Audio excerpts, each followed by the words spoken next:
Have you seen this? Because if you have, you owe Warren Beatty $3.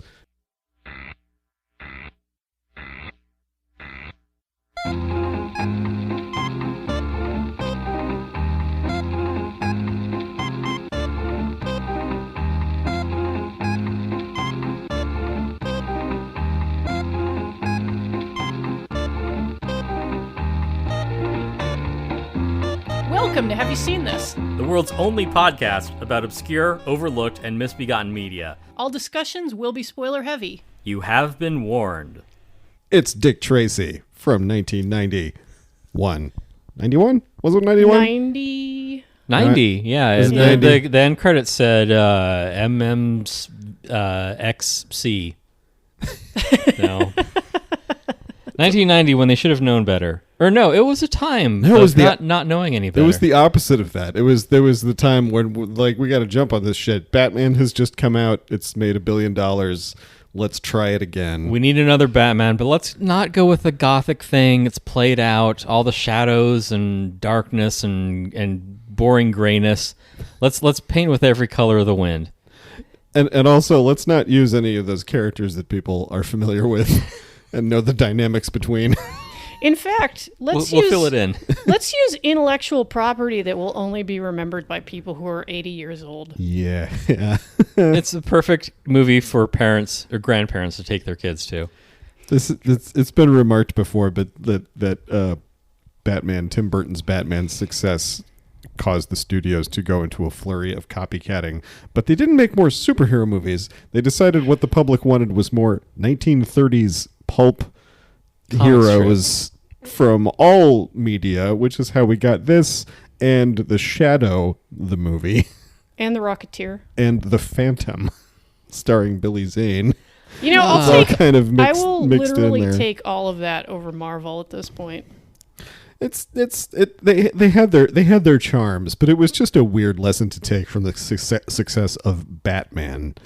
One of, like I said, like a really familiar character. Like everybody knows who Batman is and who the Joker is and what their deal is. Does anybody know who the fuck Big Boy Caprice is then or now or ever before? He had a last name? He was named that because his ass was as big as a Chevy Caprice. Right. This movie is a star-studded cast. It is wall-to-wall A-listers, which is an amazing get for this movie. I think, Paul, you had some insight in how did you encapsulate it?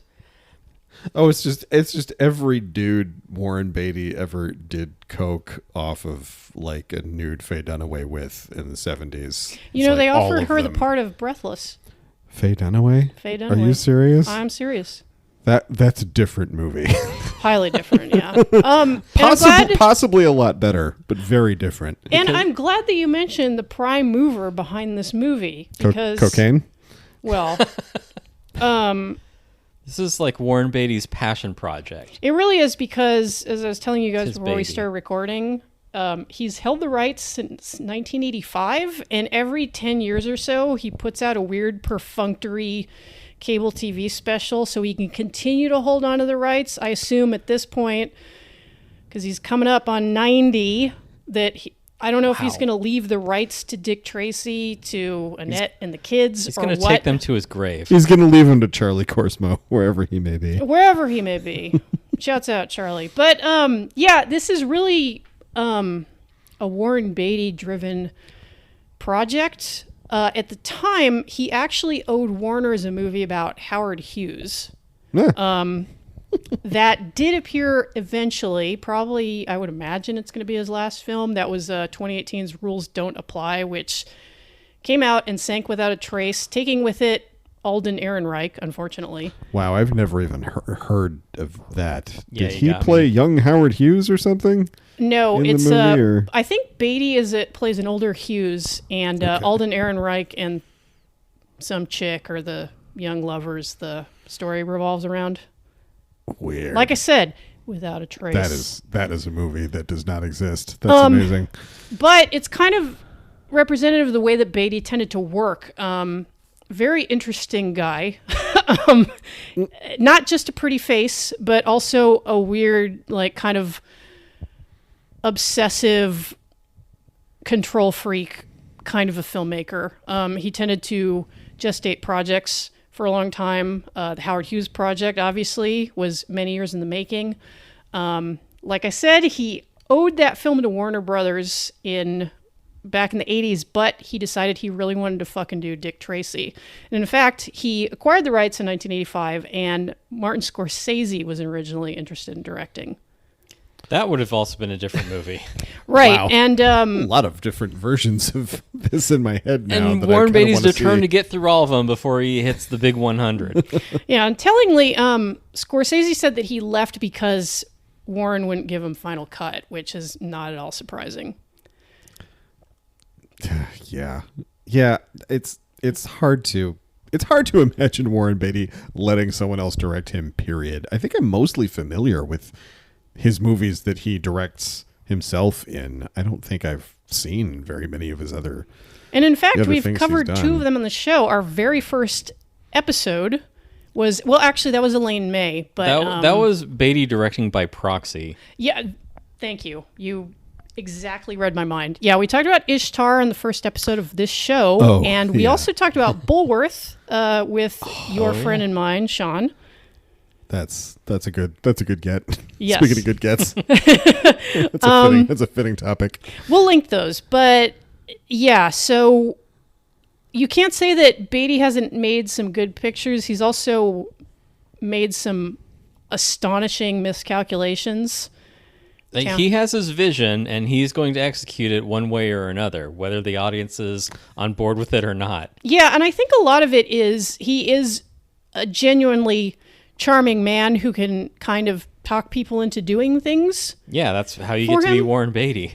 Yeah, that's how you talk Madonna into doing your movie and you. Yeah. That's how you talk Madonna into all the things that she did. But yeah, I think this was your suggestion, Paul, because you were happy to talk about another cartoon movie. Well, yeah, because we brought it up when I did the Speed Racer episode. We were talking about other movies that have this crazy neon aesthetic to them, and this was one of the ones that jumped to my mind.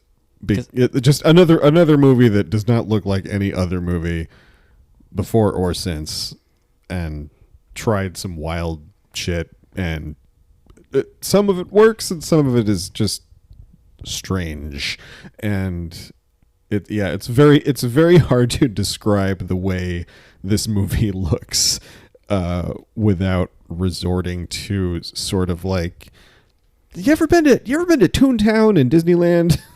Like the It has kind of a Wander through there. Jello aesthetic, I want to say.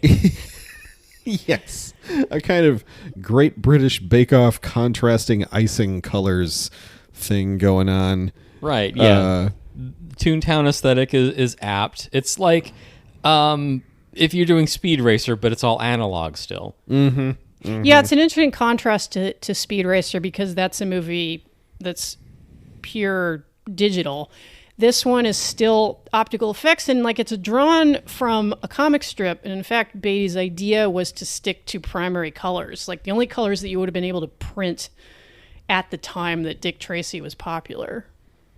Which is also how Superman got his color palette, and also why Watchmen, a deconstruction of hero comic strip tropes, is all using secondary colors. There Yeah. you go. Yeah. Yeah. I didn't even think about that. This But Alan yeah. Moore kid, he's really going places. Yeah. He knows a few things about a few things.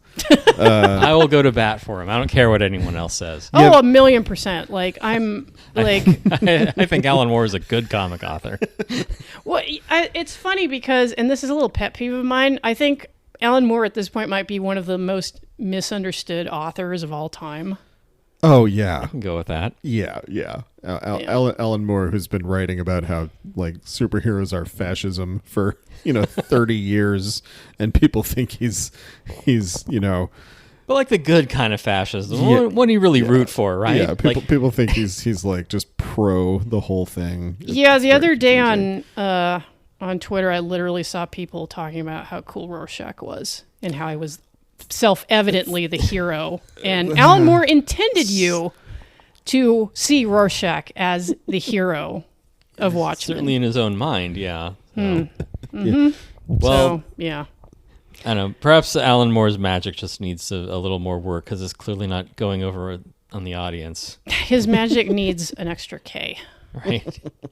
But from one comic book vision to another, this movie amazed me when it started, because I was like, oh my God, it is literally a comic strip. Like, not just the aesthetic, but also the fact that each scene is a comic panel.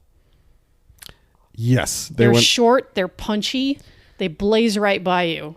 It moves very fast. Yeah. for like it moves and it jumps around like a 70s movie, like a sort of what am I trying to say? When editing got rock, really risky. punk rock new wavy movie, like it just really goes so fast and doesn't to the point where it's maybe sometimes a little hard to tell what's going on. Does it matter? Right. Well, it does have that same DNA with Speed Racer, where it's like, just as Speed Racers, we're going to do the most Speed Racer movie that has ever speed raced. We're going to do the most Dick Tracy movie that has ever Dick Tracy. Traced a dick. Yeah. Like, yeah, this scene is 3 panels long and then we're moving on. Is it dick tracing when you trace your penis and you make a little turkey out of it? What is it when you should go to the doctor if it looks like a turkey. Right. Well, what is it when you press it on the driver's side window? The reason you got arrested? Arrested, not convicted. Thank you very much. It He's was free. performance art. Free Timmy. Yeah.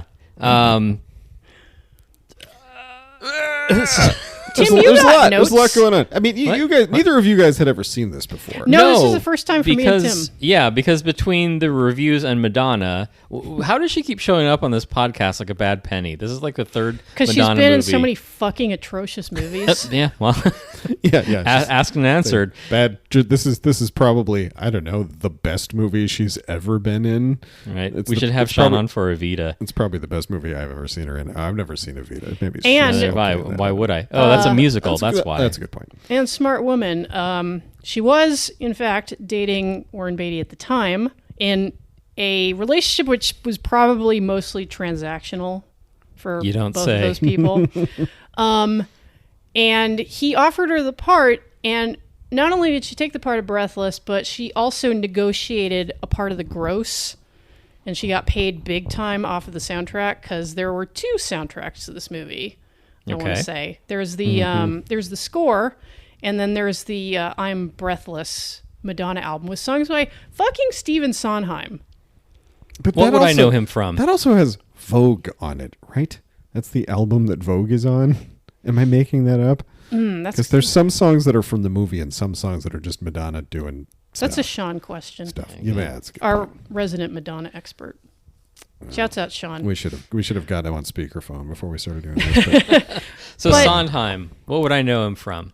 I don't actually know, because I know you're not a musicals guy, so I don't even know how much you actually know about That's putting like it mildly. who he is or what the deal is with him. But Sweeney Todd. Keep going. yeah, That's my favorite.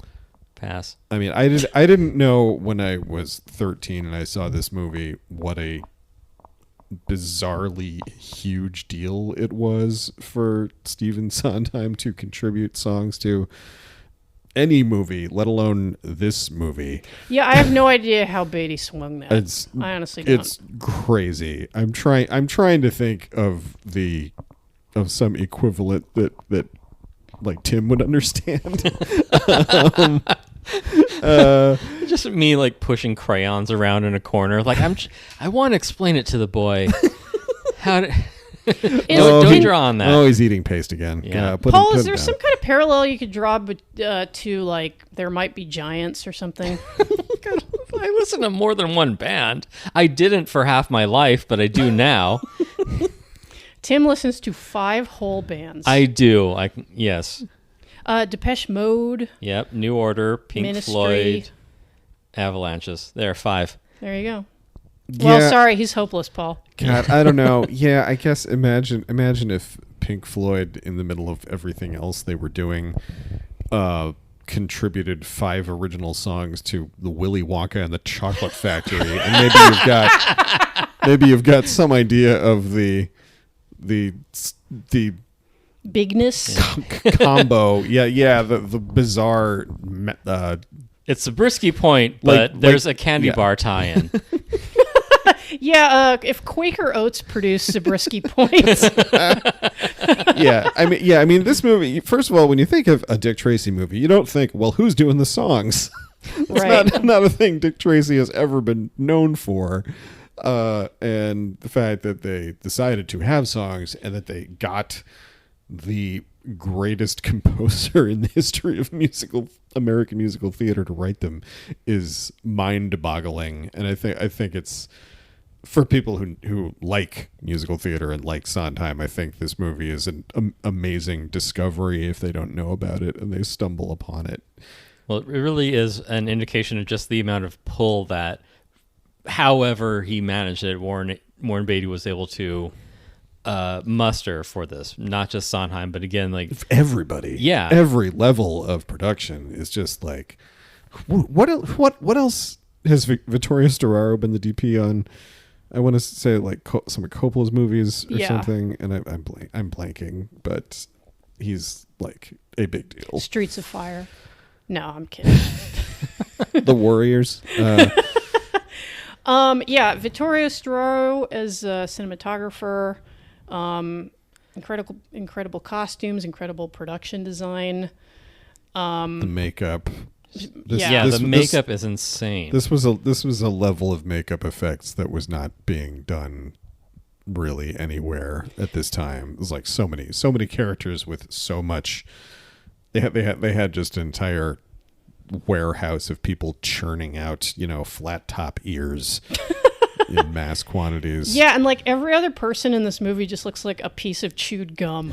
Right, yeah, and it took Madonna like another 30 years to match that aesthetic. Oh. Yeah, she's partially foam rubber. Yeah, she had that point. installed under her skin. It's different. Oh, okay. But the cast, because I had forgotten 90% of the cast. Warren Beatty and Madonna I remembered, and the rest I'm like, I couldn't tell you who the villain was.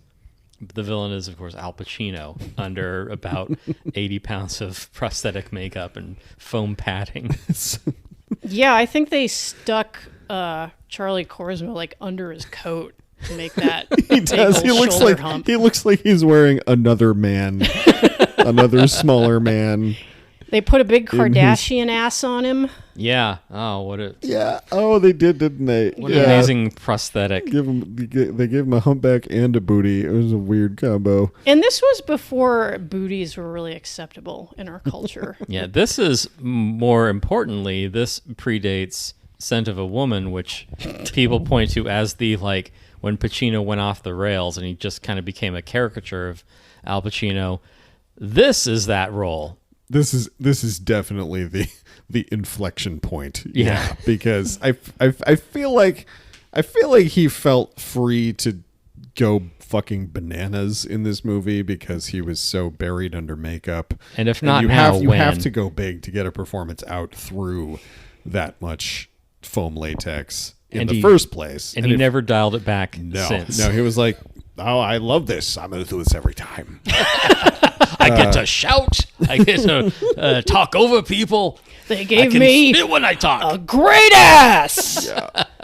A few, as it turns out. Yeah, but one thing that is really remarkable about this film is, there are lots of incredibly huge incandescent stars in it. I mean, I think Madonna was kind of at peak icon status at this point. Obviously of Sondheim, who was like just the top of musical theater.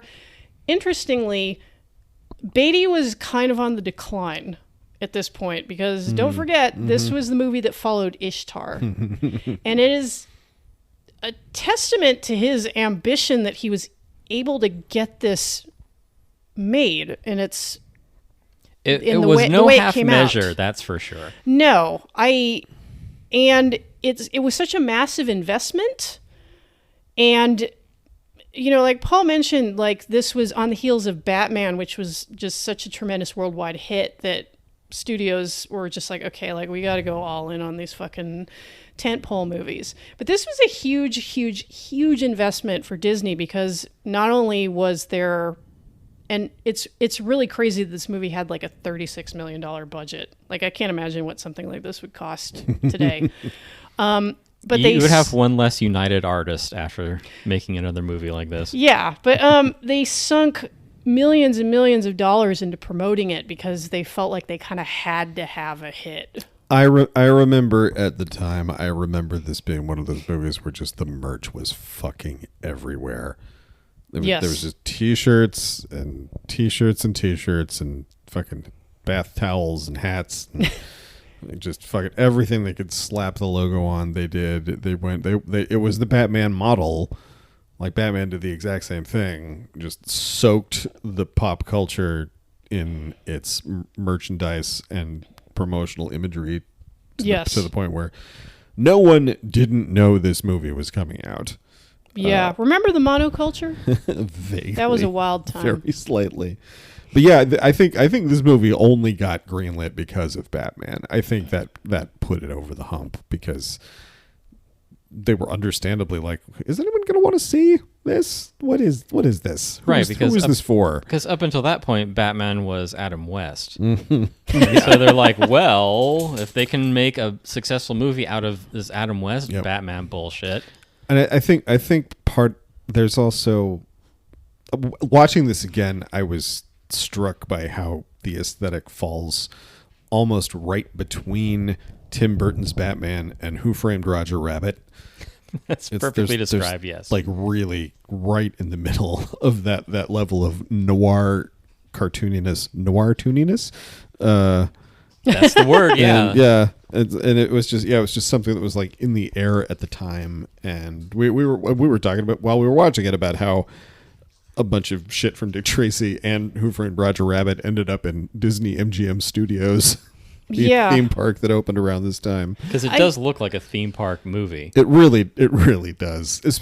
All the like cities backlot sets that are clearly like city backlot sets they had lying around that they slapped crazy coats of paint all over to turn them into Dick Tracy buildings. Yeah, just neon poster paint on everything.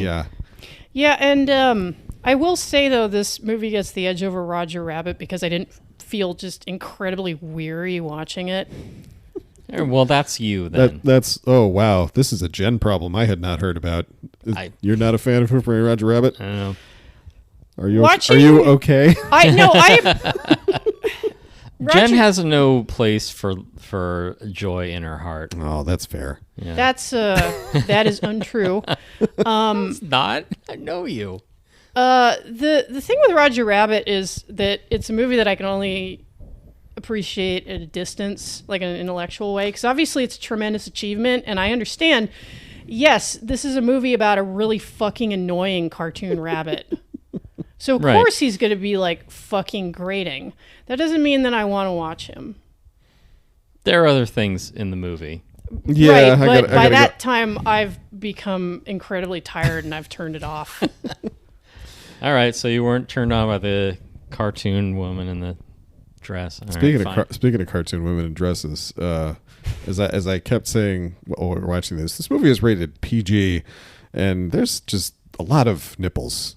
There are full-on nipples in a fucking Touchstone Pictures movie. Touchstone Pictures under the umbrella of Disney. Mm-hmm. Yeah. Well, I mean, Madonna's titties are right there. They're behind a sheer blouse. That's good enough for Instagram. Yeah. God bless you, Warren. Yeah. There's just Madonna titties, and there's a number of like bullet riddled corpses.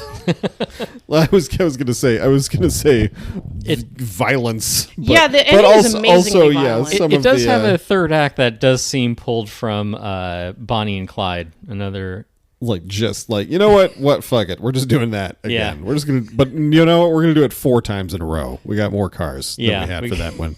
We're gonna just go for it. But yeah, what was the one? Well, yeah, it's the like thing- Roger the thing Rabbit she's- by way of the Blues Brothers. Yeah. No, it was the thing Madonna said at one of the times where she shows up in a skimpy outfit to sexually molest Dick Tracy. Is it the time when she drapes her ass across his desk, or I don't know. Well, it's when or when she comes to visit? And it's he's when waiting he for thinks ice cream? it's when he thinks she's Tess bringing ice cream back from the grocery store. It's what kind of ice cream you got? Fresh peach. Better eat it right away. It's starting to run a little. And Tim just goes, "Wow." Wow. Like Yeah. that is a single entendre. yeah, that is there is no buried meaning there. It's kind of just sticking right out through her shirt, and yeah, it's a wild amount of sex for a PG movie. It's more on the nose than the tense silken flaps from the silent flute. Yeah, she's definitely got the most silken of tense, Right. if you know what I'm saying. Also, there are weird parallels between this and Body of Evidence, Right, yeah. which we covered on the show recently. It pretty much ends like Body of Evidence, as Tim pointed out. Right, yeah. I mean, they kill off Madonna's character so the hero can go back to his neglected redhead. Yeah, it's in this movie it's Glenn Headley, and Body of Evidence it was Julianne Moore. Right, yeah. So And Willem Dafoe could have just played a Dick Tracy character without makeup. It should be said. yeah, similar to William Forsythe. Like they're just like, just give us more William Forsythe. Yeah, and then they were like, Charles Durning, that's perfect. Henry Silva, perfect. Don't put a scrap of foam rubber on him. Yeah. He just looks like that. Yeah, because when you look up each of these guys, you'd be like, oh, it's that guy. Yes. They didn't have to do much to Henry Silva. They did a Right. little bit, Yeah. but it's mostly just They Henry just- Silva's well, they weird just They skull just face. reused his makeup from the Manchurian Candidate. They did kind of, I mean, it was sort of a Garbage Pail Kids aesthetic for all the Yeah. villains. Flat Top is like right out of the Garbage Pail Kids. Yeah.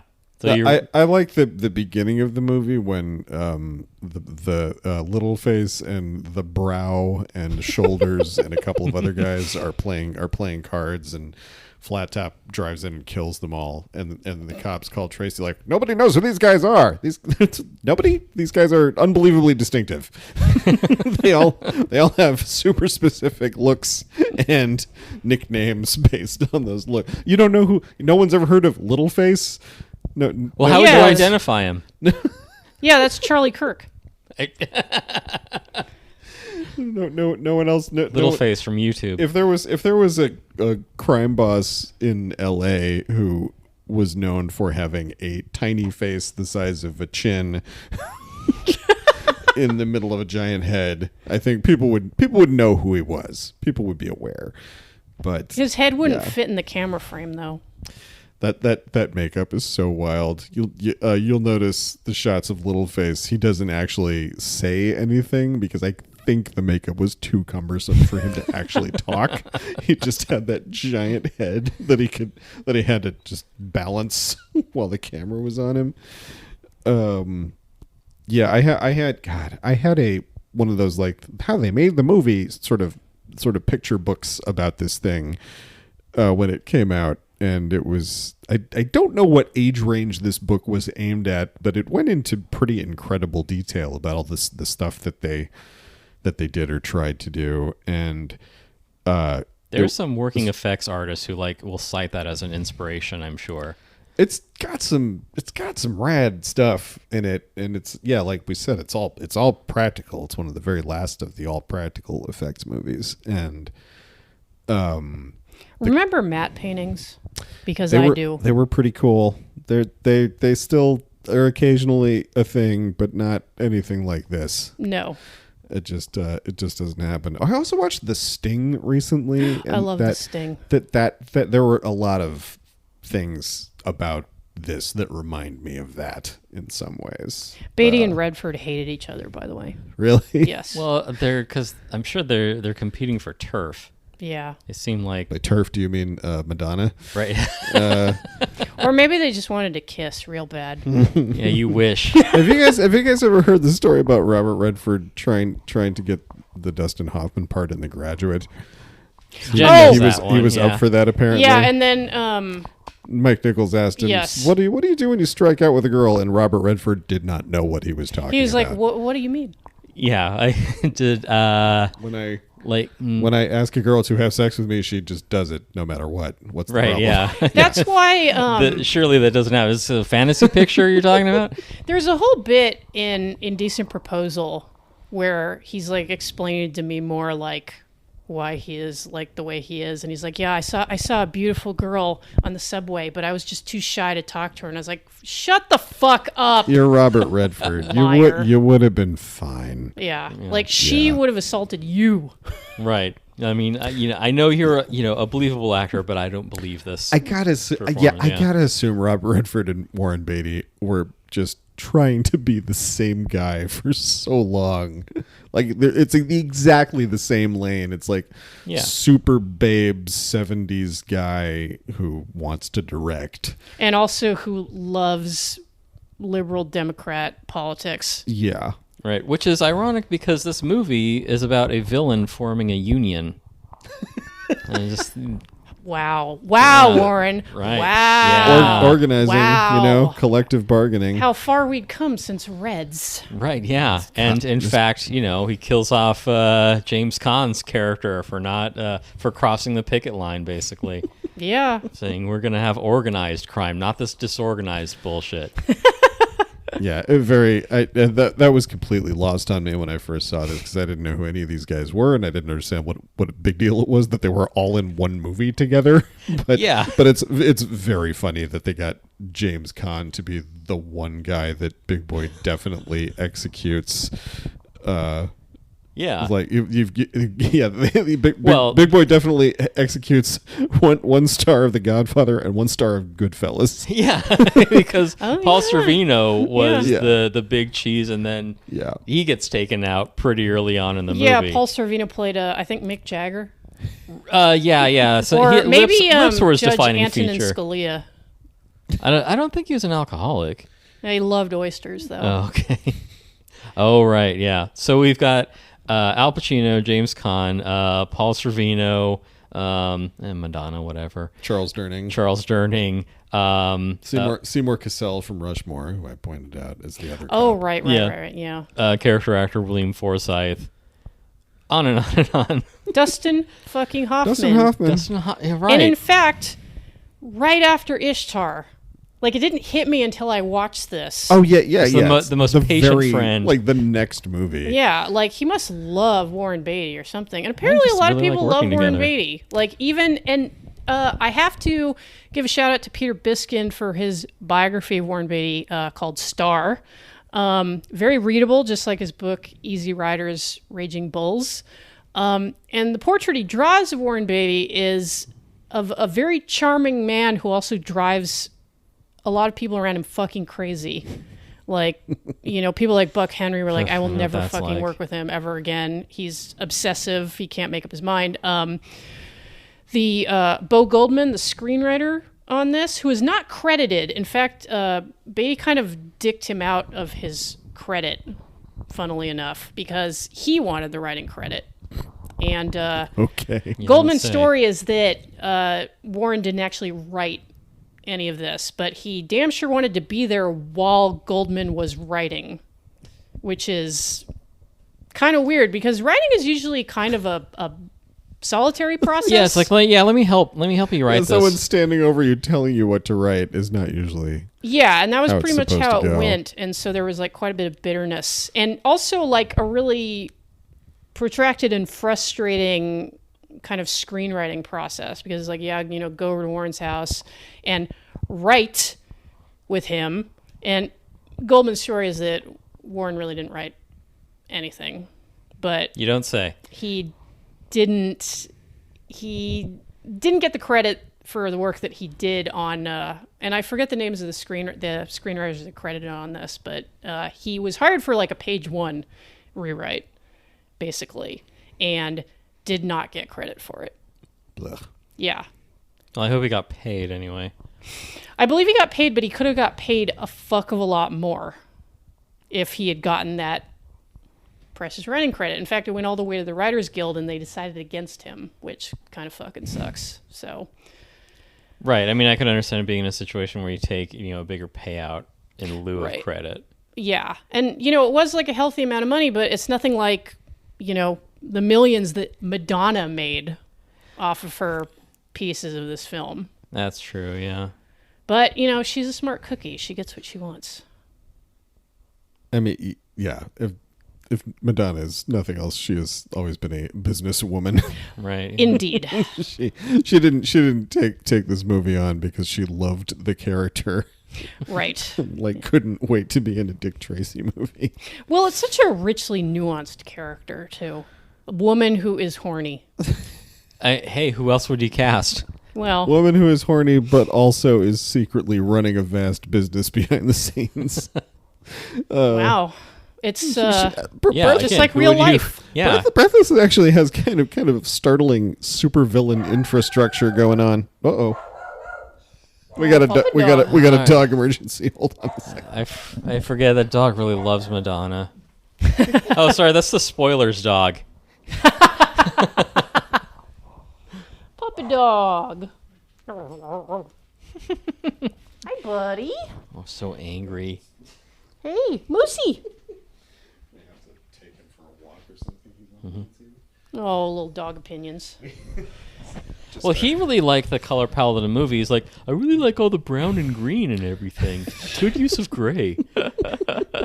So we were talking about, first we were speaking about dogs, but before that we were speaking about Madonna. We're talking about bitches. Yeah, we were talking about holes, ladies and gentlemen. Yeah, Madonna is in this movie really just a vehicle for some costumes. Just being Madonna. Just wow, just Madonnaing it up, just kind of showing up and doing the best kind of standing around wearing skin tight outfits you ever did see. I mean, and I joked talking about the way like a person does. I joked about it being kind of a one-dimensional character, but you were right about her having like an incredible supervillain arc. Yeah, because she's the blank. She the whole time. She's Yes. the shadowy figure who tells Mandy Patinkin what to do. Which It's a weird. It's like we already work together. Like, you just tell me. Yeah. They're already singer and piano player. She's got to have this other whole identity to go along with that. I gotta say though, as soon as I saw that this was like a no-faced disguised person with like an altered voice, I was like, oh, it's Breathless. Yeah, Because she sounds like the mysterious bounty hunter in Return of the Jedi. I never noticed that before you pointed it out during this watch, but she absolutely has. You mean the Boosh disguised Leia? Breathless has a thermal detonator. And she's got a pet Wookiee Right, yeah. in her pants. Is that what she's calling it? Jeez. There is a... Did you take a lot of notes, Tim? There's a video of Vogel Fry that I cannot find on Reddit, Okay. but it would illustrate the Madonna voice in this. She's It's one of those things. It's like the Joker in the Dark Knight. It's like, wow, you got a lot of shit set up, just ready to go. Yeah. It all happens behind the scenes. It's all done in the edit. Where do you find the time? You're rehearsing constantly with Al Pacino, who's your choreographer for some reason. Yeah, and he takes lounge acts very seriously. He's in this really movie. intense about getting the chorus girls' moves just right. Like a frustrated musical director. We were all laughing our asses off at that whole section where he's dancing along with the chorus girls as they're rehearsing more, and he's just this little capering hunchback following along with them and sort of singing along, but just mostly just yelling. It's so weird. And it's a very funny scene. It's one that Madonna complained about later because she didn't like the way Pacino was basically like for real smacking her around. Yeah. And Method. I mean, you think she'd be used to that after method shit. well, yeah, like I said while we were watching it, she was like, "Well, at least he's not as much of an asshole as Sean." Yeah, see? But but now that we've all had a laugh about domestic violence, the other thing about that scene is that Warren Beatty was a director who was famous for demanding take after take after take after take, and indeed in that scene, he requested take after take after take after take, and then finally Madonna just like broke down, and he was like, "Okay, good, that's perfect." We did it. Yeah, I did what I set out to do. You know, I'm a 70s director. Actresses need to be tricked. yes, It's the only way to get them to do anything. they must be manipulated and punished at all times for their womanly ways. I hope Glenn Headley did okay on this movie. She seems like she didn't have a lot of the, like, you know, we got to abuse this woman until she delivers this performance. Well, of course, because she's not playing the part of the whore, She's playing. Right. She's playing the secret tough cookie. the good girl. I Yeah, like the her. kid gets because more characterization than she does. I mean, but- she has. It's weird because a lot of her dialogue as written is like sassy, tough chick dialogue, but Glenn Headley plays it in this sort of diaphanous way, which is like, "Hello, hi. Yeah, and I Would think you this, like a broken arm?" yeah, and I think this is a She needs more of like that Bugs Bunny Brooklyn kind of accent. I think Then it's you buy evocative it more. of an era in which women tone themselves down a lot. Yeah, Madonna was really toned down in this. Well, I mean, it's a 1990 version of a comic strip, but I think it's something that you, and I know I've heard this said about like friends talking about their moms, like, you know, like the way that, you know, she just talks in this like little mousy voice, you know, so she doesn't like offend anybody, you know, but she still gets what she wants somehow, but almost has to do it like via subterfuge, because you can't just come out and say it, like, you know, No, shut that'll the fuck scare up. that'll But- scare your man away. Yeah, I can't be That'll like, hey, I scare- brought you that'll- a juicy peach for you to That'll dig into. scare him straight back into Madonna's vagina, and nobody wants that. Yeah. So, and interestingly, originally, Tess Trueheart, Dick Tracy's girlfriend, was played by Sean Young. And there are a couple different stories about why Sean Young wasn't on the picture anymore. I can guess how those stories went, Yeah, but go We ahead. can make some educated guesses. Well, the story that Warren Beatty tells is that he was reading with Sean Young to find someone to play the part of the kid that would.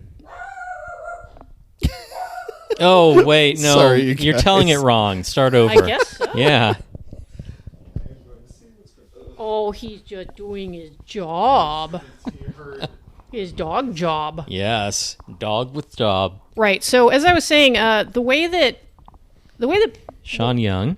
Warren Beatty tells it is he was reading with Sean Young for dog opinions. Just want to make sure we get that. I'm such a sucker for like dog sniffing microphones. It's just so funny to me. Right. Oh, sleepy boy. Yep. Folks, I wish you could see this fucking dog because Maybe- he's so Maybe cute. you guys can link a picture of him in the episode Yes. so everyone can know what my dog looks like. Yeah, and we'll that get he is- it. and that he is a nice boy. We'll get his headshot. Perfect. Oh, grunt pup. Right. Sean So, Warren Beatty was reading with Sean Young to cast the part of the kid, which would eventually go to Charlie Korsmo. But I guess they were working with some young actor, and Sean Young supposedly turns to Warren Beatty and is just like, this kid like sucks, like he's just no good, and blah blah. And then Beatty's like, oh, like this is terrible, like we need an actress who like likes children and blah blah blah. Now the way Sean Young tells it is Warren Beatty tried to fuck her and she turned him down. Which one of these is more plausible, do you think? Honestly, I feel Yeah, I couldn't even tell you. I feel like Toss up? it's 50-50. I don't know. And I It will could be both. I will go on the record. I love Sean Young. She's my problematic fave. I hope she's doing okay wherever she is. She is your basic pleasure model. She had a rough go. She had Yeah. a rough time. She seems like she had problems, and I love. So there are certain women who have capital P problems that I just love. Identify with. Perhaps yes. Aspire to. Sean, hope you're doing okay wherever you are. But suffice to say, Sean Young was out, Glenn Headley was in, and she does a fine job. Sean Young, again, different movie. Very different Very movie. different. Hard to, yeah. Imagine this movie with Sean Young and Faye Dunaway in those roles facing off.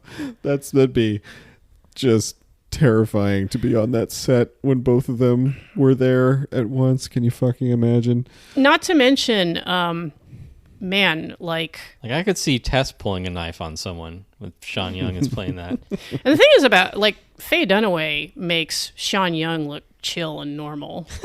So, yeah. It's like, that's how you threaten a set, baby. I still love the story about Faye Dunaway on the set of Chinatown when Polanski wouldn't let her out of a car Oh, right. to go to the bathroom, and she threw a cup of piss in his face. I mean, that's justified. I know. I'm like, I gotta say this, and this one I'm Team Faye. Right, yeah. Well, I got her back for plucking the hairs out. Plucking her hairs out. I like her in Thomas Crown Affair when she plays Pierce Brosnan's therapist, who just ends up like laughing in his face at the predicament he's gotten himself into. Also, Faye Dunaway and Warren Beatty and Bonnie and Clyde, like one of the hottest movie couples of all time. Right, yeah. What happened to them? I've still never seen that. Oh, you should see it. It's good. It's a gap. They're beautiful in it. I need to fill in. You can see why the movie was such a huge hit. Oh, this movie also has a Bonnie and Clyde alumnus, Michael J. Pollard. Oh, yes. As I think his name is actually Bug. Yeah, they're not subtle names from the original and source. He's in charge of the bug that they put in Big Boy's meeting room. And it's on a wire that's about 4 feet long. It's a microphone the size of a volleyball Yeah. that they have tucked up in a lighting fixture. And, of course, you can tell Michael J. Pollard's job is listening because he's got giant foam rubber ears. Huge ears. I literally thought that character was going to be called Ears or something. The listener. So, yeah. Keep in mind, too, that this is like early days of comics when the character styling was more interpretive, more overt. This is before, like, even when I think like Terroring the Pirates, like that Milton Caniff style, it was more realistic and less cartoonish. Oh, Tim just wanted the chance to bring up Milton Caniff. Yeah, we get it, Tim. Yeah. No, but yes, you're right. Like the Will Eisner style, where like if a character's tough, they should look like a bulldog, and if they're sly, they should look like a kitty cat, right? Things like that. Yeah. It's and you got the Dick Tracy villains just take it all the way to like everybody has a crazy physical deformity that is somehow related to the shit that they do. Yeah, everyone looks like they crawled out of a reactor. Yes. like they just the dude in RoboCop who gets the tops of waste dumped all over him, except they're just walking around like that and wearing fedoras over it, over their lumps and whatnot.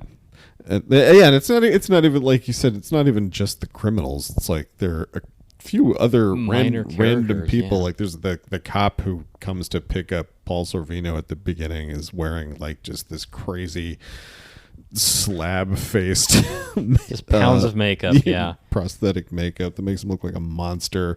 And there's a one of the reporters has like a ridiculous like Shylock hook nose. It's just coming like 2 inches off of his face. I think one of the reporters is John Shuck too. Yes, it's funny. Yeah.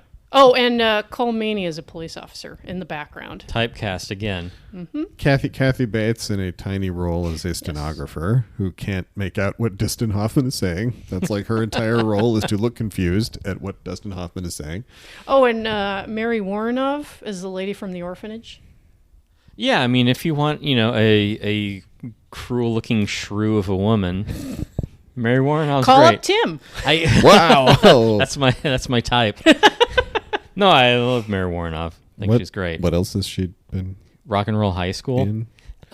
She was in House of the Devil when she was older. Right. Let me get my phone. Didn't she work with Warhol? Yeah. She's Hey Siri. Folks, we got a fourth mic. Uh, Let's all just watch the dog sleep. Which I'm This trying is to so see if cute. the dog is snoring, so I can hold up the mic and get. But I don't think he's actually asleep yet. We'll Right. let you know, folks at home. The Dog snores The dog snores. coming. You'll be the first to know. Reggie snores too. I'm trying to think of other. Well, there's a lot of other stuff about this movie. I didn't mention it while we were watching it because it would have been even more distracting than everything else about the movie that is already distracting. But I remember reading that all the colors have meanings, like very specific things that they mean when they show up. Like red is danger, yellow is like light Dick and Tracy. righteousness, blue is like the night secrets. what is green? Because there have been scenes of someone sitting in a diner where it's like they just painted this wall green. No light is that green. Yeah. Yeah, I mean that's low key one of the amazing things about the movie is the way the colors are as saturated as they are. Like, well, the first shot you see of Dick Tracy is like through that window as he's getting ready to go out. You see him standing in front of a red door in his yellow coat, and then he opens the door and the light goes off and suddenly he is a black silhouette against a green wall. Like, happens instantaneously. That is We're using every color, folks. shockingly hard to do Yes. in a way that doesn't look disastrous and weird when you're using colors that bright right next to each other. And they talk about trying to, like, can we make the road purple but the puddles red? Can we do that? They manage to do a lot of that. They pull off a lot of that sort of thing, and sometimes the supposed meanings of the colors get a little muddled. But like Muddled colors, you don't say. Well, it's no, I know who killed me. Right? Yeah, red and blue. wow, Yeah. I think that this might have the same issue that Speed Racer did, where it's like, yeah, you use color quite effectively. To what end? there's just a lot of it. Just All the time. We're using every color. I do love that Sunday comic strip palette, though. I think it really, Yeah. and the I really can't emphasize enough like how much I was like, oh my god, this movie is. They did it. They put a comic strip on the screen. It's a faithful adaptation in the same way that Speed Racer was. For And- better or worse, is up to you. Oh, we're boring the dog. I'm trying my best. I don't know if Mike picked that up, but my dog is snoring right next to Tim right now. It's very judgmental. Oh, he Mary snores so Warrenow's well. been in other things. I just can't think of the ones that stuck out to me. But I like her as an actor. Tim's been thinking about Mary Warnow for the last 10 minutes. I have been, yes. Oh, can we talk about one of the things that another thing I did not realize was a huge casting coup for this movie, which is just Mandy Patinkin Yes. As a minor as character. 88 Keys, the piano player, who's like not exactly the biggest part in the movie, but His first name is gets- 14. He's very racist. Why 88 keys? yeah, he gets a song. One of the weirdest musical contrasts in the entire movie is him doing a duet with Madonna, And he can hit higher notes than Madonna, believe you me. For all of her gifts, she's never been the strongest vocalist. It hasn't stopped her, so I gotta hand it to her. That's but- that's beside the point. She does her best, but she talked at the time about how hard these songs were to do. Just how they would have been hard for anyone to do because they are Stephen Sondheim songs and they are pretty fucking complicated when they get going. I think More is probably the most complicated one. What Can You Lose is the one she sings with Mandy Patinkin, and that one's not crazy, but it is also he does blow her out of the water. Yeah, when it's they're still singing together. It still boggles my mind that she got her wish to play Evita, which was a role played by singers like Patti fucking LuPone. Like the brass gonads on this woman. I've never seen Evita. I can't imagine she does a better job than Patti LuPone. Well, I think Sean has seen it enough times for all three of Willing us. to be surprised. Yeah, you're probably right. He's got us covered. We don't need to. Yeah. We don't need to get into it. Shouts out, Sean. But yeah, getting Sondheim to write original songs for your movie and getting Mandy Patinkin to sing some of them. That's that's just Warren Beatty going, I fucking love musical theater. I'm just going to put some of it in here. I don't even know if it goes with Dick Tracy, but we're doing it anyway. Which is funny because he did got it. We're going to use it. He did a play in New York in the 50s when he was starting out. A William Inge play, I think. And then he was like, you know what? I don't like the theater. Fuck the theater. I'm going to be a movie star. And he went and did that thing. Mm-hmm. So I'm way too good looking to not be doing this. So that's exactly goodbye. Right. That's why I got into podcasting.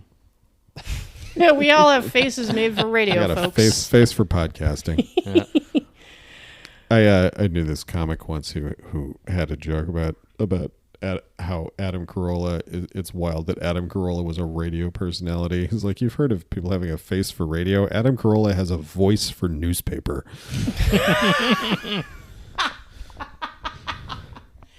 Adam Carolla, not in this movie. Not relevant, but... surprisingly, heavy Adam makeup, Carolla is not in this maybe, movie. yeah. Although you do spot Dr. Drew at one point. Not really, but no, I wouldn't be surprised, honestly. Like we've been saying, some of the faces in this movie that are there and gone in a single shot are people like Cole Meany, yeah, Kathy exactly. Bates. It's like, what? Imagine though being the character actor who is tapped to appear in Dick Tracy, and they're like, "Oh no, we don't need to put makeup on you." Yeah, yeah. How do you take that? Yeah. It's like, Be like, well, I'm Cole Meany, my face is my product. It would be a shame to cover it up with prosthetics. Yeah. It's hard to know what kind of prosthetics to put on Dick Van Dyke. They just gave him a great big cigarette holder, and they were like, that's enough. That's fine. Because you're rich. You're rich and evil. Rich, corrupt scumbag DA. Well, that's a tautology, but True. Propaganda. What are you gonna do? yeah, and I gotta say that Dick Tracy might be one of the worst cops, even as cops go, because he really just does not give a fuck about the Bill of Rights. There's really a lot of just not legal. And I don't know if it's arresting and detaining of people and slapping of witnesses around and whatnot. Just giving them the third degree, and they're like, you Tracy, better watch out, or someone might slap you on the wrist. And it's really funny because I recall, well before I saw this movie, I'd seen the Angry Video Game Nerd bit about the video game a few times. Oh, okay. And like a lot of NES games at the time, it was very bad and just kind of, yes, dog. Weirdly, it had a less colorful palette, a fucking video game. 8-bit, baby. Yeah. A game that was, like, many of the time just kind of, like, rushed out to capitalize the movie, and it's not very good or very playable. I've heard of these things being done, yeah. And one of the points that the Angry Video Game Nerd makes is there's a point in the game where he thinks he's collected enough clues to arrest a criminal, and in the game they're like, oh, sorry, you don't have enough evidence. And I'm like, okay, in the movie, when does Dick Tracy give a single fuck about evidence? Because he doesn't. It's just like, yeah, I'm going to fucking arrest him. Right. And I mean, I know it's comic strip, but it's funny is what I'm saying. I think it's interesting, too, given the time that it was made, like, none of the cops are crooked either. Like, they're all kind of... No, the cops are fine. Yeah, they're all a unified front. Yeah. Nothing wrong with any of them. They're all on the up and up. Right. Just like cops famously were during Prohibition, Yeah. Or in L.A. at the time. Yeah, totally. Watching this in L.A. Confidential back-to-back is pretty fun. And they're not that far apart in release date either, which is kind of wild. Oh, man. I would kind of love to see James Ellroy's Dick Tracy. Just a double feature. Man, so many just Breathless Mahoney found chopped in half in a field. So many N-bombs. So many. I mean, more black people, period. True. Oh, yeah. This movie, this is not the most colorful movie in that way. Do you want to see a black character in exaggerated prosthetics, though, from the 30s? They call them lips. Oh boy. They call them gloves. Yeah. Oh, I'm sorry, everybody. It just ends up looking like coal black into Seven Dwarfs. Oh no. Why did his eyes turn into dominoes? That's not supposed to happen. Yeah. That's rough. Yeah, it's a case where like maybe a lack of representation is actually a good thing. Right, yeah. Would we have wanted to be represented in this particular way? Yeah. Well, I would like to see like a live action Speedy Gonzales, sure. I'm sure it's coming. Yeah, just while wait. we're on the Speedy subject. Gonzales Origins, starring John Leguizamo. actually, well, it would just be The Pest. Okay. Oh, ugh. While I was That's researching, offensive on a different when are level. when are they gonna reboot The Pest? Well, once John Leguizamo, once he loses the rights to it, Is that why he does Yeah. The Pest TV special every 10 years? oh Where man, he like, just plays can the you pest imagine? and interviews people. he's been Imagine- living as the pest that whole time. John Leguizamo actually quite pleasant in real life. It's just he's been doing a character for 20 years. Imagine Ben Mankiewicz interviewing The Pest. One stinky dinky, ah. There. Oh God! Talk about it. Just a scene that is going to be burned in my brain until the end of time from a movie I haven't seen. Yeah, I I've never. haven't seen The Pest. I've only seen the opening credits about 167,000 times. Yeah, I can't. It's like Ted Lasso. I can't get any further than that. Right, yeah. I think like Jeffrey Jones is like hunts humans for sport, and his job And he is to does it kill in the movie too. Yeah, that's perfectly Wait, cast. There's something with a Jeep with giant speakers in it. That's it. That's all I remember. Sounds like a move. Sounds like a go picture to me, man. Yeah. I don't think we'll be covering it for the show, folks. You don't. You don't think The Pest is a suitable subject for this show? I mean, I there's gotta tell you. I don't think I can bring myself to watch it. I was I gonna guess say- that's. Yeah. That's the question. there's yeah. some shit even we won't watch. That's Paul. that's fair. And Well, we've watched some dog shit. for And this yeah, there's show. like 4 episodes. You can hear it in my voice where I'm just like, why are we still doing this? yeah. Why do I have to watch these movies? The episodes where I tied Tim to a chair and made him watch the movie and He's just record an episode he's just about sitting it. there like, I should have had a family. Why am I? Why is this my life? That was Tim watching True Stories. Oh, I Yeah. like true stories. I like it too, That's- but that's Tim did not. Tim's, which that's is Tim's fair. problem. It's too far on the spectrum for me. That's true. It That is- that is a movie that knows the names of all the dinosaurs, but can't make eye contact with you. Check out our True Stories episode, folks. Yep. Because yes, it is a movie for those on the spectrum, made by those on the spectrum. Right, yeah. We were speaking of belief. No, we weren't. Stop lying to us. Tim, Are you gaslighting me. gaslighting? where Yeah. there is clarity, there is no choice. And when there is choice, there is misery. Stop just making nonsense up, Jen. I never make up nonsense, Tim. I just steal it from my favorite movies. Right. Well, What is that? What is that one from? Head. No, I've never. Great flick. You should check it out. I know I should. Is that Yeah, the you're one about- that Jack Nicholson wrote with the Yes. monkeys? Yeah. Okay, yeah, I've heard you're of it. about a Yeah, half a it's- century late recommending that, though, I gotta say. Much like a lot of the movies we talk about on this show. Right. It's too late to save Head for posterity. To rehabilitate that reputation. Paul, you should check out our episode on Head. I probably should. I mean, I should check out the movie in the first place. I've heard it's something. Getting back to other relics of the new Hollywood, Warren Beatty. Right. I What's do, he done lately? Bulworth. which we did talk about on the show. But I like Beatty as an actor. He's somewhat limited as an actor. He's more a movie star than an actor. Right. Yeah. He's never not Warren Beatty. He's like Tom Cruise in that way. He doesn't. You can't make Warren Beatty disappear into a role. It's just going to be Warren Beatty every time. The thing that I have to hand to Tom Cruise, though, as much as I'm loath to do it, is that every once in a while he will dig down to find an incredible performance, like Magnolia or Collateral. Usually when he plays a bad guy, he's more interesting to me. Yeah. Warren Beatty is incapable of making himself look bad on the screen. It goes against his branding. I mean, Redford might gain an inch on him if he did. Right. So, in a way, like, Dick Tracy is kind of a quintessential Warren Beatty role because he is like a one-dimensional good guy.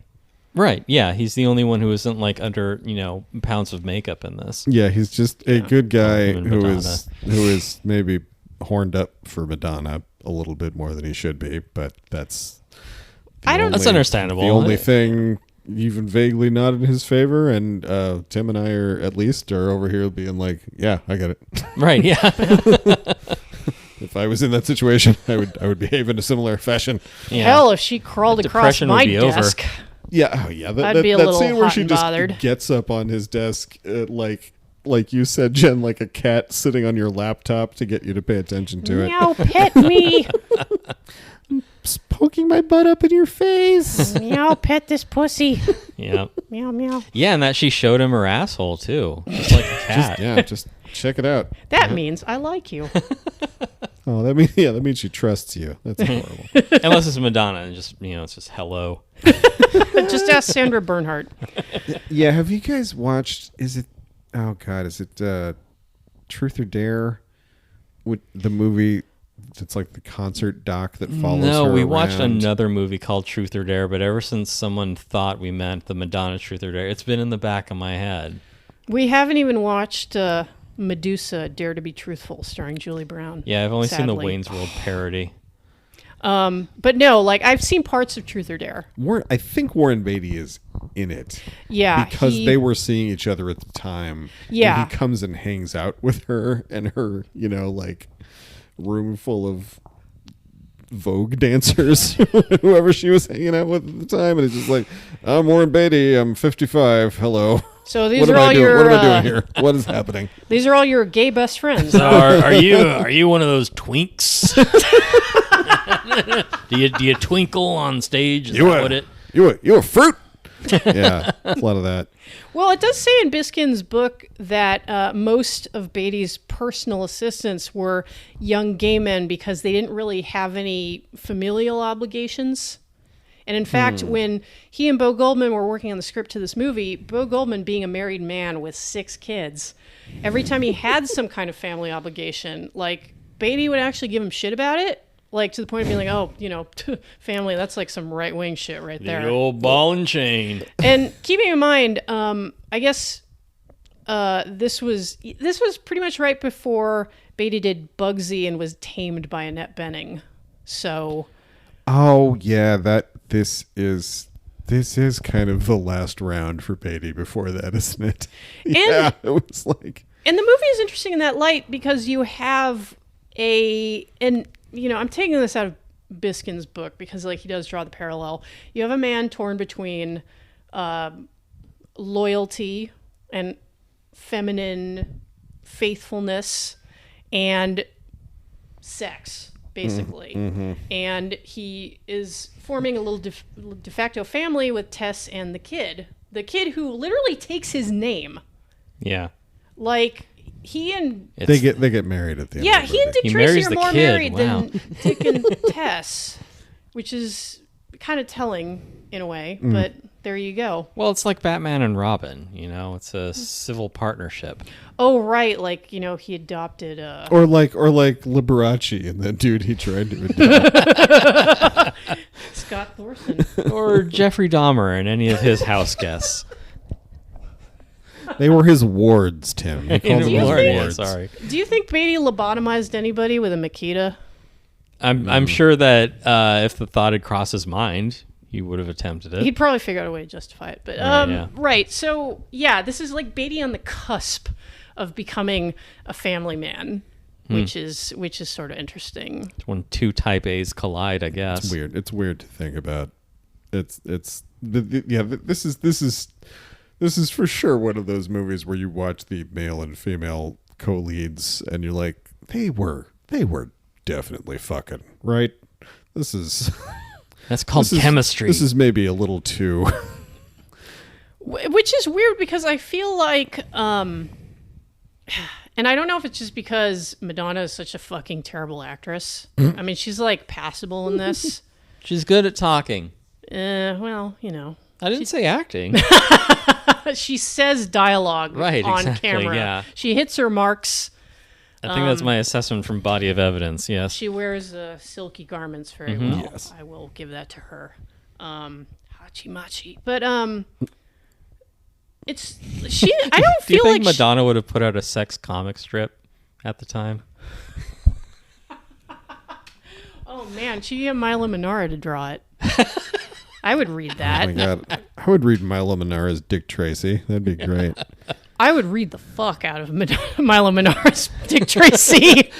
Wait, these are two different women? Why do they Dick have the same Tracy's face? greatest nemesis, the tit. Just a man with a tit for a face.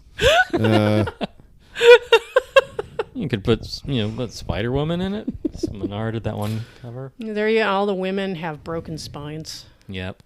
Sexy broken spines. But what was the point I was making about? Yeah, I don't feel like he and Madonna have that much chemistry. You don't think in the movie? You don't because get the vibe? like she's fire, but maybe it's because again Beatty being sort of a limited actor, like his expression is mostly befuddlement throughout this movie. Well, what he's having to play is desperately trying not to have sex with this woman immediately in front of everyone. He just that's like what his character is that the entire conflict. He just kind of looks like he's trying not to cross his eyes though. It must keep boner from popping out of top of shirt. Because the way it That's plays why they wear the is- high-waisted pants then. Like, I've actually said before in the show that my read on Sherlock Holmes is that the character is asexual. Like, I'm kind of starting to think that about Dick Tracy. You're Like, just the looking reason for he's so whatever uncomfortable label around du these jour. women is because he's actually ace. Dick AC. God damn it. Get out. It was worth it for that. That's all I'm here for. Yeah. I don't know. No, I personally put this movie up with like Brad and Angelina in Mr. and Mrs. Smith and Another cartoon movie. This is maybe a slightly more obscure example, but equally obvious. Matthew Rhys and Kerry Russell in The Americans, if you've ever watched that. Like they ended up together in real life, and they are obviously all over each other on that show. And this is another one of those for me where like the only, like I said, the only thing undercutting a little bit is that what Beatty has to play at every turn is trying to stay away from her, trying to just back himself into a corner to keep her boobs from getting on him. Right. But it's clear he's reluctant to do so. But yeah, befuddlement does come across though. Just in Beatty, just kind of like, what do I do? Are we talking what I think we're talking about? Well, I'm looking for the double meaning, but there isn't one. You just said, "Wow," you just said that, and you're wearing that. That's what you're wearing, and you're looking at me, and I oh shit. And you're on my desk, but like that's not where. There's a chair over there. Are you trying to tell me something? And or are you trying to get my attention? Yeah. And the thing is, they were fucking in real life. So that's good acting. My point exactly. Yeah. But it doesn't. I guess. I don't know. It maybe other people have a different read on it, but What do you want from this cartoon, from this comic strip movie, Jen? Well, I was actually going to say, like, maybe like Beatty's whole affect is kind of the result of mixing sex into this sexless world of fucking Dick Tracy. Because there was no sexy shit in the comic strip. Yeah, and it's the same thing too with Batman and his ward, and it's Dick Tracy and the kid. I mean, because it is a comic strip aimed at prepubescent boys, right? Where it's like, yeah, I'd like to have a cool role model who I hang out with. If the greatest thing you can imagine is having a cool watch that you can talk into, Yeah, that is Yeah. not a boy who has discovered girls yet. exactly. That is, you are I mean, still a couple of years away from realizing that girls have boobs. I feel like the Right. Dick Tracy comic had like sexy dames, like, you know, femme fatale noir dames, but yeah, it was never really a focus. But Not like this movie Terry the still Pirates. has Mel more. and Caniff. This movie still has more sex in it than all of the Marvel movies put together. Yes. That's true too. You will not That is find a true. double entendre that even comes close to some of Madonna's lines in this. Like Marvel movies are PG-13, and you would think those people reproduce by budding compared to the amount of just Even a- moisture Yeah. baking off of Madonna in this movie. Yeah. It's ridiculous. Like they all have the feel of Joss Whedon masturbating at you. He asked that I maintain eye contact with him as he does it. So that actually is kind of You mean refreshing. while he writes? Right, yeah. Like- well, writes and masturbates. But I mean, I repeat myself. What's the difference? Yeah, like Thank you, everybody. if the hottest thing you can imagine is like 90-pound women doing like kung fu moves. Kung fu then moves where they sit on your head. You might be Joss Whedon. But back to a more interesting world, the world of Dick Tracy. Like The sexed up world of Dick Tracy. yeah, the Depression era comics. it does make it like very fun, like all the double entendres and the kind of like air of sexuality in like a cartoon world. That's one of the things which makes them. I found the movie quite enjoyable, in fact. Oh yeah, I don't even know if we've actually gotten to whether we like this movie or not. I like it a lot. I think it is kind of unfairly sort of forgotten, dismissed, whatever. I get certainly that maybe people don't give a shit about the source material, and it's a little hard to get excited about. Like I don't know who these characters are or why I'm supposed to care.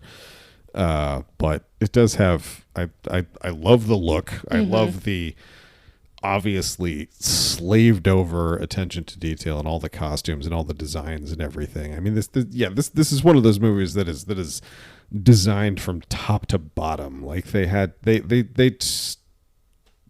went for such specific stuff. All the cars are custom. Like they started with actual cars from that era, but sort of altered Tracy'd them them and up. removed brand names and recognizable logos or hood ornaments or things to make these sort of abstracted comic book cars at the movies, just full of things like that. I'm such a sucker for that kind of shit. It just as a story, it is a little like I don't know. I don't really know. I don't That's really a know pretty what good happened. way of putting it. I don't really know what happened. And I don't really care. Right. It is a slight story. And, Yeah. not to say that it's like simple, but it's like, it's Dick Tracy does Dick Tracy stuff. There's mob things. Some guys get arrested, Tommy guns, yada, yada, yada. It's about as deep as you would find on the comic page. About 3 panels deep. Yeah. Like, with kind of the expectation that, like, you don't necessarily have to read religiously every single day. Like, they kind of... right. You'll get the gist. Yeah, they kind of keep it simple enough Dip that, in like, and out. if you didn't pick up the paper for a week, you could be like, oh, yeah, they're still in this part of the story. Yeah. Like, Mary Worth is still spying on her neighbors it's or real whatever. simple. Yeah, there's montages of the gangsters doing well. There's montages of Dick Tracy doing well. There's montages of the kid eating. Yeah. And that's just like months of comic strips. Well, watching it this time and following sort of the development of movies the way that I obsessively have, it's more apparent than ever that they did not know how to end this thing. They could not figure it out.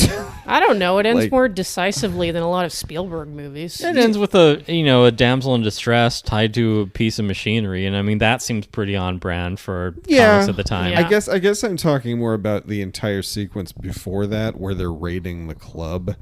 And it's like there's just all these bad guys who've been in and out of the movie repeatedly and kind of facing off with Dick Tracy, and the way they dispense with them is having them all load into a series of cars that all drive straight out into gunfire and all die.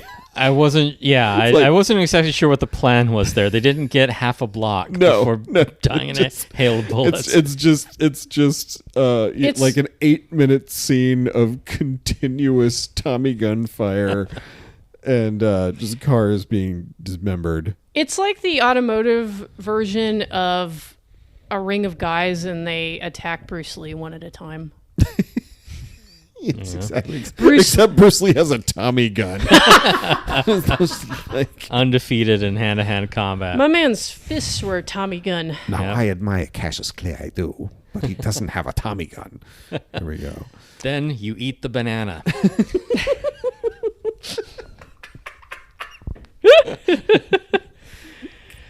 I can't, now I'm laughing at that. I can't remember what it's from. It's Monty Python. Next, I eat the banana. Yeah, it's self-defense. Oh, yes. Yeah, he said he shoots. It's like, come at me with a banana. And he's they like, just okay. shoots him. him. Now scream. I saw a video on YouTube of what parodying those videos of like where like tough guys teach you how to fight and like how to get out of someone's got a gun on you or whatever. Mm-hmm. And this guy, this very tough like Marine drill sergeant looking guy says, I'm gonna show you what to do if you find yourself in a knife fight. And the camera pans over to like his partner or whatever is like, all right, let's go. And he pulls a knife. The camera pans back, and the other guy is running away. He's already like half 30 a block feet away. Yeah, just sprinting far away as fast as he can. Wonderful. That is how you get out of a knife fight. Yeah, you certainly don't run into Tommy gunfire. Right, yeah. I would ask my dog if he has any knife. thoughts, but my dog doesn't have a thought in his head. Look at him. No. He's an idiot. That's how he stays so young. He doesn't have to. He's got his looks. No, that's how his skin stays so clear. Tim, what did you think of the movie? I mean, as I mentioned, like it is a light premise. It's just like, yeah, Dick Tracy does Dick Tracy things. You're pretty much there to see the characters. Dick just dicks around. He's just dicking around. Dicks around with the Bill of Rights. Yeah. So what? They didn't have civil rights in the 30s. Dicks around with Dick Van Dyke. Right. Yeah. There's some deep dicking in this movie. That's why they had Madonna. I've had enough of the puns. Yeah. Oh, look at that little leggy. Sorry, we're watching the dog stretch. Right, it's yeah. very cute. Hello. I'm sorry, I Enough of interrupted that. you, Tim, to look at a dog. Right. Yeah. Yes. There's some deep dicking in this. Dicking around. But yeah, I mean, there's a point where I'm like, I don't really know or care what's going on. Just like someone got pushed out a window, and I'm like, all right. There's a twist at the end. That's cool. Didn't see that coming, but I mean, I wasn't really paying attention. Madonna turns out to be the other guy. Yeah. I saw that coming a mile away. And I'm not the swiftest movie viewer, but I was like, okay, that's breathless. But I said that earlier. Right. Yeah, you did. Yeah, I was thinking about all the times I went to the diner, and I'm like, I could go for a slice of key lime pie right now. Tim eats like the kid. You're right, constantly. Just pumpkin pie in one hand, a jug of milk in the other. And Yeah. There's Give me every shade of Jell-O. Eating a pork chop with your hands, just ripping it asunder. there's a montage of Tracy and Tess with the kid where it's just punctuated by the kid saying, When do we eat? when do we eat? And I'm like, oh, it's me.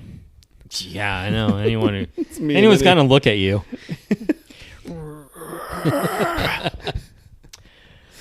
Yeah, Dick I'm trying to Tracy. think of what are our if we have any final thoughts, but I'll reiterate, I can't fucking believe you guys hadn't seen this before. I feel like this is such a our age 90s person movie which you saw whether you wanted to or not, because I it was probably just couldn't kind of talk my mom into taking me to the movie theater to see it. that makes sense. I don't think of what I would have been seeing in this movie's stead. Probably would have just been watching like Predator again. Nothing wrong with that. Yeah. Nothing wrong with that. I mean, Tim was like, sorry, I'm waiting for Free Jack. right. Yes. Yeah, I saw that on Betamax. I can whatever. afford to see one movie this year, and it's going to be Free Jack. Yeah. I did see The Untouchables. Like we had that because we'd have like the free weekend of HBO, And so we just tape whatever was on. And so, like, I would run that into the ground. Like, I didn't know I was such a fan of David Mamet, but You were and Brian De Palma. yeah. I was going to say you were a Yeah. 12-year-old who loved De Palma. Yeah. I Love mean, De Palma. yeah, talk about a good Tommy Gun movie. That's one of the better Tommy Gun movies. That's a And fun that movie. has a Yeah. great role by, Billy Drago in it. Bly Yes. from Oh, Briscoe yeah. County. Yes, rest in peace, Billy Drago. Yeah. A face made for Dick Tracy. I was going to say he could have been Yeah. in here somewhere very easily. If we had some guy who's like his theme was that he was a vampire. There's probably we could make a very entertaining list of actors who could have appeared in this movie without makeup. Yeah, Willem Dafoe, Billy Drago was good. Robert Zadar. Ooh. Throw a Robert Zadar is in a here. living Dick Tracy character. For real. Well, not anymore. Rest in peace, King. That one guy from those Mystery Science Theater Japanese movies with the huge Joe cheeks. Shishido. Oh, Is that his wow. name? Yeah. The Cheeks guy? Yes, Yeah. from Branded to Kill. Yeah. Which I didn't realize that is an actual surgical procedure that he had. Yeah, he had those are implants. Yeah, he like, had no wonder they look weird. he had like the Madonna facial surgery like 60 Like years ahead of way time. early. Yeah. He was a He was pioneer. customer number one. He was the test subject. Yeah. Mickey Rourke. Let's throw Mickey Rourke in the Yeah. mix. Yeah. Present day Mickey Rourke, Right, obviously. naturally, He yeah. probably looked pretty okay back then. Yeah, at the time he was still gorgeous. Yeah, but yeah. Stu Buscemi, you think? Stu Buscemi. What's his name from The Room? Tommy Wiseau. Wiseau. Tommy Wiseau. Yeah. Hey, you mentioned Sandra Bernhard earlier. She would fit right in. Oh yeah, you could have just transplanted her from Hudson Hawk.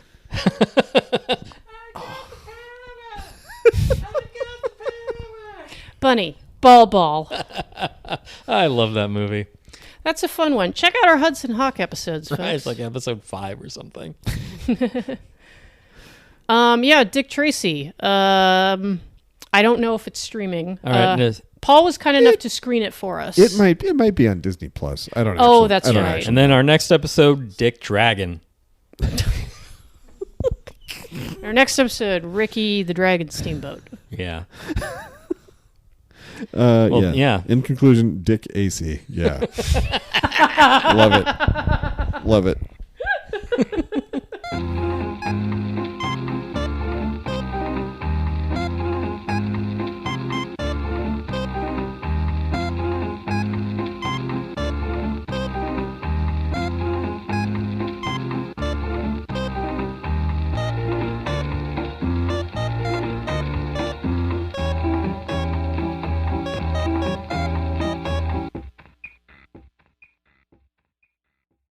Start this so we can roll gently into it. So gently.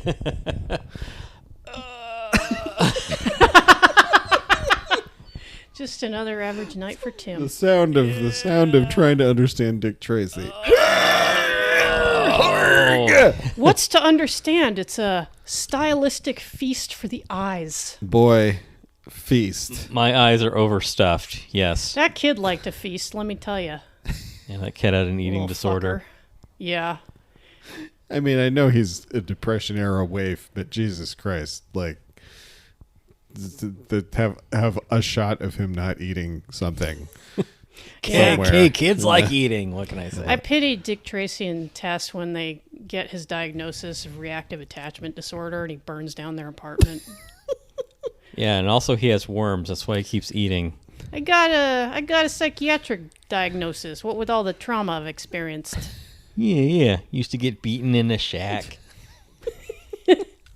By my meat-faced guardian. by Nick Nolte. Nick Nolte. Nick Nolte, an incredible cameo. Nick Nolte after having his face pressed down on a griddle for about an hour or so. Yep. Whatever that He didn't makeup feel was. a goddamn thing. No, he prides himself on it. That's how he prepares for every role.